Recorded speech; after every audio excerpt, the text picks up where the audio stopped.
Hi guys! April is Poetry Month, and so for a little bit of our writing this week, we are going to do a couple of poems. I thought we would start with some springtime fun stuff because the weather's getting warmer, and although I think it might be kind of cold next week when you guys are watching this video. But anyway, the weather's getting nicer, it's getting warmer, the flowers are starting to bloom.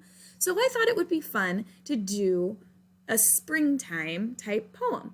So you should have already listened to the read aloud, Planting a Rainbow.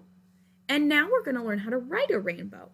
Okay, so this direction page you have on this video and you have it on a picture in Schoology. So number 1 says we will choose 6 colors. So your job is to choose 6 different colors. Then you need to think about different things that are always used or always those colors or that you think of when you think of that color. And then you need to select the color with the best ideas. That's going to be tomorrow. So for just today, we're going to make our rainbow poem, but tomorrow we're going to select just one color that we're going to write about. So that's what 3 and 4 are about, writing a poem using senses and adding details. So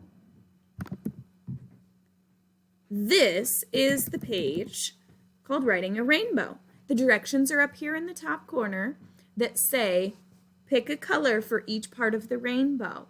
List as many things as you can think of that are always or usually that color. Which color has the best ideas? And then you're going to use that color to write your poem. But first today you have to just focus on writing your rainbow. Now, you can either draw the picture or I think it would be fun to try to do this in Seesaw. It's going to be probably a little bit challenging. It might take a little bit more time if you do it in Seesaw, but I think it would look really cool. So here is a sample one that's already finished. So they chose brown, green, red, yellow, blue, and orange.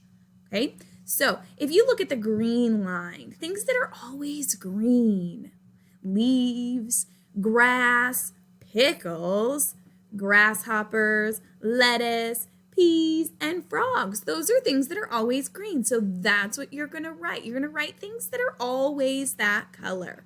The red, strawberries, cherries, Santa's suit, fire trucks, hearts, all of those things are always red.